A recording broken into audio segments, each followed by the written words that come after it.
bailiff strained to hold Min Ki back as he screamed across the courtroom. Ji Hoon rose from his seat. One step forward. Just one, but every officer in that room reached for their weapon anyway, because everyone in Busan knew exactly what this man was capable of when someone he loved was threatened.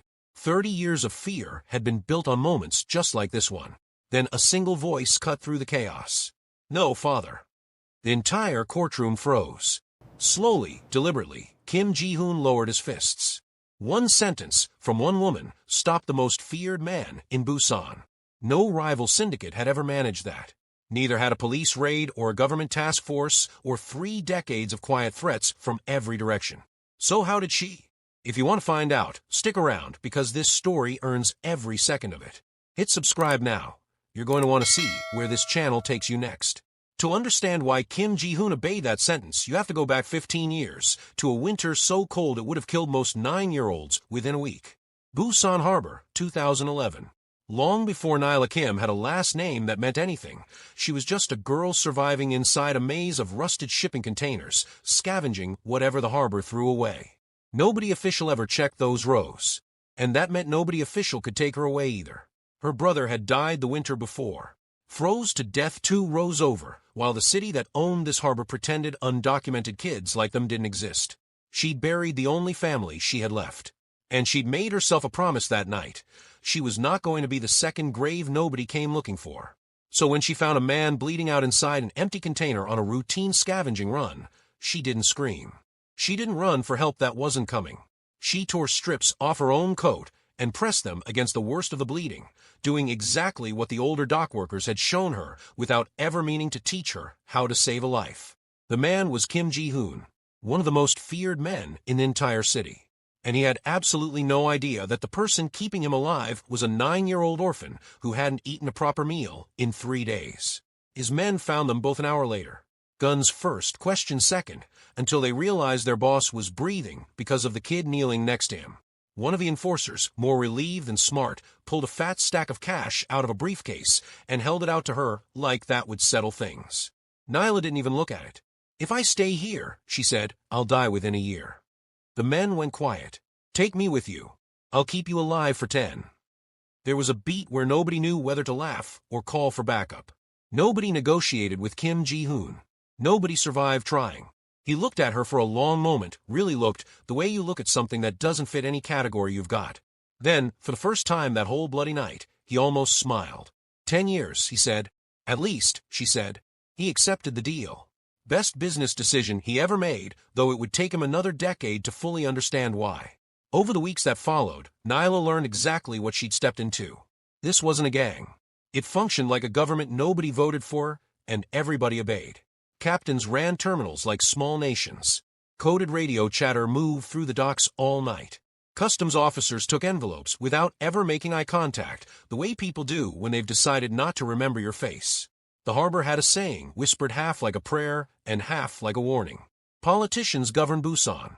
Ji Hoon governs the tide. But it was one quiet, ordinary night, not a business deal, not a negotiation, that actually made her his daughter. A storm was hammering the windows of his estate. Ji Hoon came home late from a meeting that had cost him more than money, and found Nyla asleep at the dining table, head resting on a borrowed schoolbook, pencil still loose in her hand. He didn't wake her. He took off his suit jacket, the expensive one, the kind that costs more than most people in this city earn in a month, and laid it gently over her shoulders. While gathering her books, he noticed her dictionary. Second-hand, falling apart. Half the pages held together with tape because she couldn't afford a new one and had never once asked him for anything. The next morning, a brand new Korean dictionary sat beside her breakfast. No note, no explanation. She looked at it, looked at him. He didn't glance up from his newspaper. Neither of them said a single word about it. But from that morning on, she stopped calling him boss. She called him father. And he never once corrected her. Some relationships get announced with a speech. This one just quietly became true, the way weather changes without asking permission first. If moments like that hit you right in the chest, drop a like before you keep going.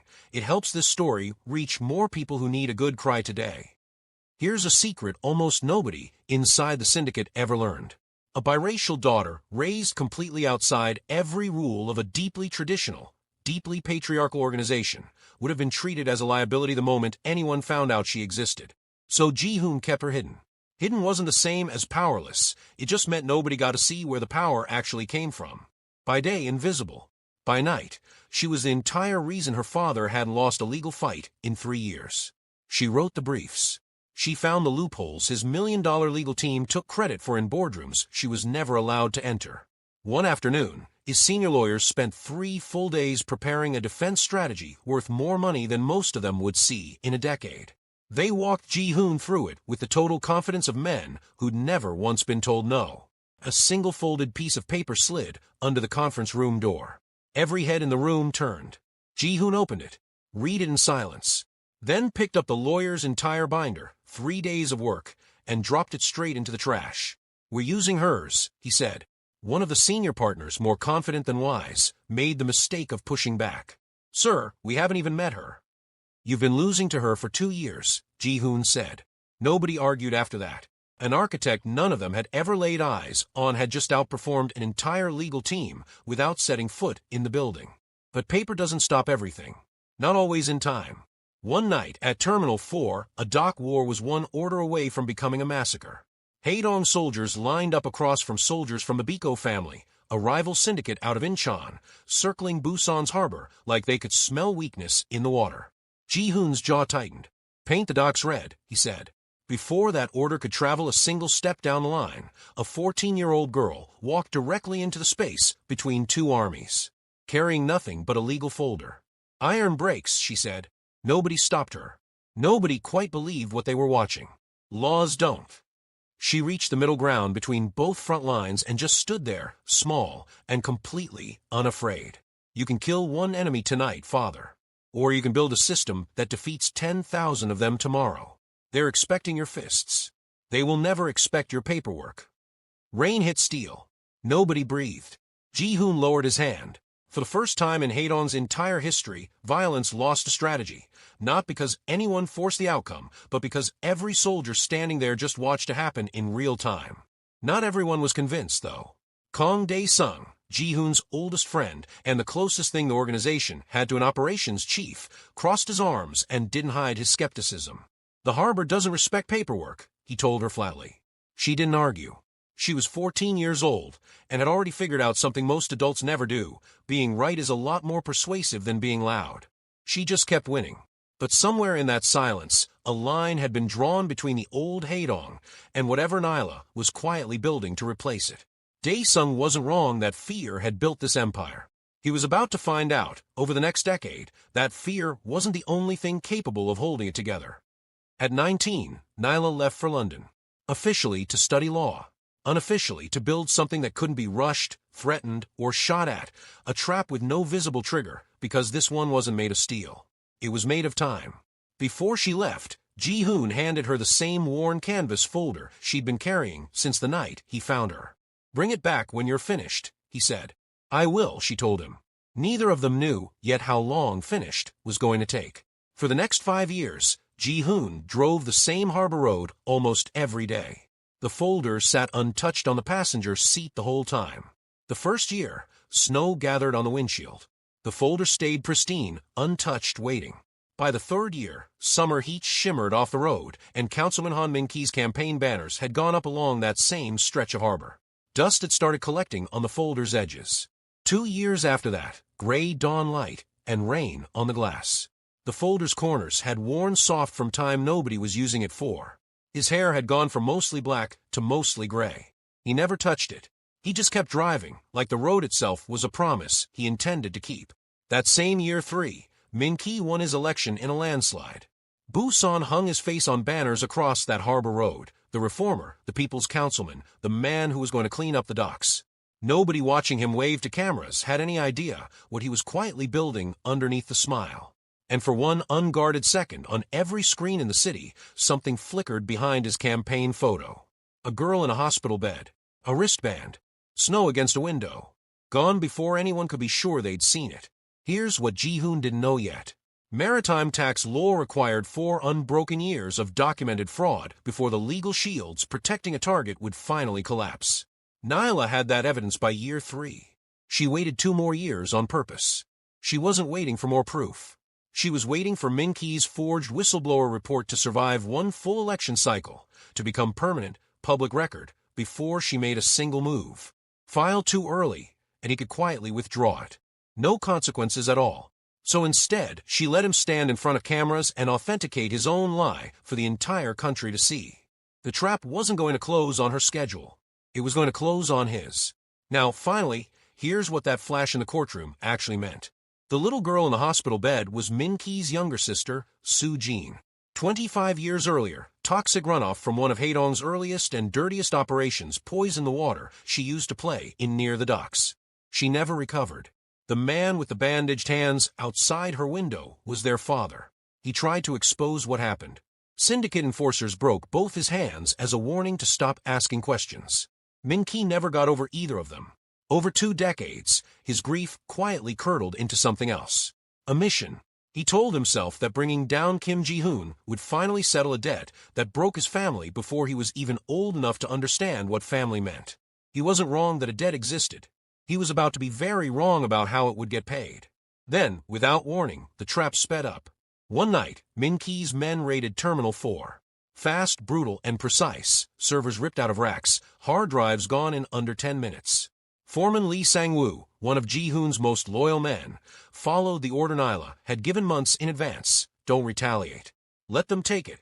Trace it legally. Trace it quietly. And let the paper trail do what fists never could. That decision cost him almost everything short of his life. He was beaten badly, hospitalized, all for protecting equipment he'd been told not to fight over, because fighting over it would have made them exactly the thing they were trying to stop being. Kong Dae-sung found Ji Hoon in the hospital hallway that night, still in his coat, jaw tight enough to crack a tooth. "Give me an hour with the men who did this," Dae-sung said. 1 hour. Nobody has to know. "No," Ji Hoon said. "He could die in there, old friend. And we're standing here doing nothing." "We're not doing nothing," Ji Hoon said. "We're doing it her way." Dae-sung didn't argue. He just looked through the small window into Sang-woo's room for a long moment, shook his head once, and walked away. Not convinced, just outnumbered. That same night, alone in his study, Ji Hoon opened a steel safe he hadn't touched in years.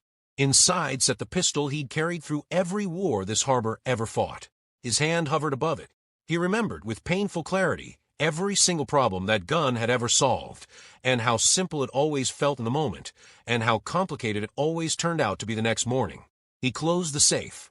He drove to the hospital with empty hands. An old man lost one more argument with himself that night, and for the first time in his life, he was actually relieved that he'd lost. In the hospital corridor near dawn, machines beeping quietly behind Sang-woo's door, Ji Hoon asked her one question. Was the law worth this? For the first time since she was 9 years old, Nyla didn't have an answer ready. She sat with Sang-woo through the whole night and said nothing at all. Just let herself, for a few hours, not know whether any of it had been worth what it cost him. Later, alone in an empty waiting room, she opened her laptop and started writing something she'd never written before, an illegal intrusion into Min Ki's private servers. 1 line of code and she'd have everything. No warrants. No waiting. No more nights like this one. Her finger hovered over the key that would send it. She sat there a long time. Then she deleted every single line.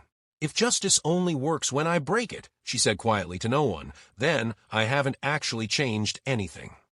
She shut the laptop, walked back into Sang-woo's room, and sat beside him as the sun came up over the harbor. The philosophy survived. It hadn't been easy. She'd simply chosen it anyway, for one long and lonely night, with nobody watching and nothing to prove. Months later, she uploaded 5 years of evidence to South Korea's Ministry of Justice under something called Bilateral Security Protocol 44A. The last piece was finally in place. All that was left now was the trial. If you're invested in how this ends, now's a great time to subscribe. You don't want to miss the finale. The morning it began, nobody in that courtroom knew what Nyla actually was. To the state, she was their star witness, the daughter who'd chosen the law over her own father, called to help put Ji Hoon away for life. For 6 straight weeks, she'd given the prosecution everything they wanted to hear. Yes, the digital signatures on the fraud documents matched her father's private servers. Yes, the shell account transfers lined up perfectly with his known operations. Yes, on paper, this case was already won. They stopped digging after that. Big mistake. The lead prosecutor, a sharp-jawed man named Han who never lost a case this size, stood up feeling good about his odds. "Ms. Kim," he said, "can you confirm, under oath, that the signatures recovered from Terminal 4's servers match the defendant's authorized credentials?" "They do," Nyla said. He almost smiled. "And the transfers logged under those signatures correspond to the fraudulent accounts this court has already identified?" "They do." Now he did smile. He glanced at his junior counsel like, "Watch this, we've got her. Then it's fair to say the evidence against your father is conclusive." Nyla adjusted the microphone. Didn't rush. Didn't raise her voice. "The signatures are authentic," she said. "That much is true." A pause.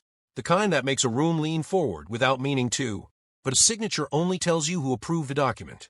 It doesn't tell you who created it. The prosecutor's smile faltered. "I'd like to enter the underlying server metadata into the record." Behind her, a screen lit up with timestamps and IP logs nobody in that courtroom had ever seen before, because she was the only one who'd gone looking for them. Every fraudulent file in this case originated from an encrypted session. Not from Terminal 4. Not from my father's network. She let that sit for a second. It came from a private residential IP address, belonging to Councilman Han Min-ki, logged at 3 in the morning. Somewhere behind the prosecutor, a binder slipped out of someone's hands and hit the floor. Nobody bent down to pick it up. The state had spent 6 weeks preparing the witness they were sure would destroy Kim Ji Hoon. Instead, they'd handed the microphone to the one person on Earth who could unravel their entire case in under 2 minutes. The judge called a short recess before things could get any louder. Everyone in that room believed the worst was already over. They had no idea what was still coming. Back in the courtroom, the prosecution genuinely believed the hardest part was behind them. Min-ki sat in the gallery, already picturing the empire he'd inherit the moment Ji Hoon went down. Nyla stood. "Your Honor," she said, "the defense requests the unsealing of Bilateral Security Protocol 44A. The judge granted it instantly. Min-ki's legal team half rose to object, then sat back down just as fast. There was no legal ground left to object from. The protocol had been designed specifically to prevent exactly this kind of blocking. For the first time in this entire trial, the courtroom was about to see evidence exactly the way Nyla had planned for them to see it, down to the second. Screens filled with rows of data, weighbridge readouts, timestamps, axle weights nobody had ever thought to check. According to the manifests, Nyla said, these trucks were carrying a combined $41 million in cargo. She let the number hang there. According to the automated ground scales, the ones no human hand can alter, because no human hand ever touched them, they were carrying nothing but their own weight. Truck after truck. Empty. Every single one. Sea, air, steel, and a paper trail built entirely on lies. The courtroom went completely silent. The camera, if there'd been one allowed inside, would have held on Min-ki's face for a long, uncomfortable moment. 3 seconds. 5. Long enough for the full weight of what had just been proven to settle over everyone in the room. His confidence, for the first time all trial, started to crack. He knew exactly what those scales meant. He had no idea what was coming next. One final line of data appeared on the screen. A single timestamp. 03:14:22 a.m., Nyla said. She let it sit there. That exact timestamp appears in the archived maintenance records from a ballast water discharge 25 years ago. The same discharge that poisoned a 9-year-old girl named Soo Jean. A harsh electronic tone cracked through the courtroom speakers, a feed catching on data it wasn't built to hold. Min-ki's breathing changed. His fingers tightened around the water glass in front of him. "You believe those records were gone," Nyla said, quiet but absolutely clear. They weren't. They were just waiting. Nobody in that room moved. Then, almost too quiet for anyone to catch. "She should have lived," Min-ki whispered. For one long moment, the courtroom stopped seeing a disgraced politician on trial for fraud and started seeing a boy who'd never actually left that hospital window, still waiting for news that was never going to come. The silence held. Then the glass slipped from his hand and shattered against the table. Grief turned to rage in the space of a single breath. Min-ki exploded, screaming at the bench, at the prosecutors, at Ji Hoon, at a system that let this happen and was only admitting it decades too late. Bailiffs strained to hold him back. Ji Hoon rose. Old instincts, old violence, still living somewhere just under his skin after all these years. One step forward, and every officer in the room reached for their weapon because everyone in Busan knew exactly what this man was capable of. This was the moment. The one you saw at the very beginning. "No, father," Nyla said. He stopped. "The old way ends here." He looked at her, really looked, the way you look at someone who used to be a 9-year-old negotiating for her life in a shipping container, and is now a grown woman stopping him cold with nothing but a raised hand and a single sentence. Slowly, he lowered his fists. Behind those 3 words stood 15 years of trust. 15 years of promises kept. 15 years that had changed both of them. Bailiffs restrained Min Ki and led him out of the courtroom. A stronger man hadn't beaten him. The truth had. 8 months later, the Haedong syndicate didn't exist anymore. In its place stood a legitimate logistics corporation, books open, taxes paid, its name spoken out loud without anyone lowering their voice first. The transition wasn't gentle. Some of the old captains walked away rather than adapt. Others crossed the harbor entirely and joined the Biko family, betting the old ways still had a future somewhere. The war for Busan hadn't ended. It had just changed its uniform. Kang Daesung wasn't among the ones who left. He stood alone on the final day, watching decades of history get pulled down off the wall outside the old headquarters. No apology, no explanation. When a new emblem went up in its place, a compass inside an open ledger, he watched it rise, gave one quiet nod, and stayed. Elsewhere on the docks, Park Yong-chul noticed a young hire reaching toward the old weapons locker out of habit. Years earlier, he'd have handed the kid a gun without a second thought. Instead, he quietly locked the cabinet, slipped the key into his own pocket, and walked away. That locker never opened again. Nyla refused every share of the company that could easily have been hers. Instead, she built something no syndicate before her had ever imagined, a maritime legal academy, standing on the exact ground where undocumented kids once lived unseen inside abandoned containers. Every student there got an education, housing, a legal identity, and protection that nobody had offered her when she needed it most. On opening day, a young girl walked through the gates carrying a worn canvas backpack, almost identical to the one Nyla had carried at that same age. She paused at the entrance, looked around at what the place had become, and smiled. And somewhere in that small, quiet moment, another life had already started to change. In the back row of a packed auditorium, Ji Hoon watched. Older now. Slower. He didn't look like a king anymore. He just looked like a father. Before she took the stage, he found her backstage, reached into his coat, and handed her something worn and familiar. The same canvas folder. 15 years older. Still holding together. "You brought it back," he said. "I promised," she said. No hug. No tears. Just 2 people who'd always understood each other better than words could manage. Then she walked onto the stage, found him in the crowd, and smiled before she spoke.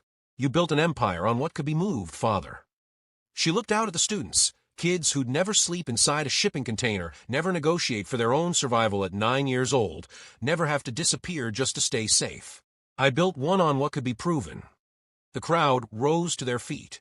Somewhere above the harbor, the ships kept moving through the tide, exactly the way they always had. But for the first time in this city's history, the future didn't belong to the strongest man standing in the room. It belonged to the strongest truth. If this story kept you hooked till the very last word, that's exactly the kind of storytelling you'll find here every week. Subscribe so you don't miss the next one. Drop a comment telling me which part hit you hardest, and if you made it this far, you already know what to do. Hit that like button. See you in the next story.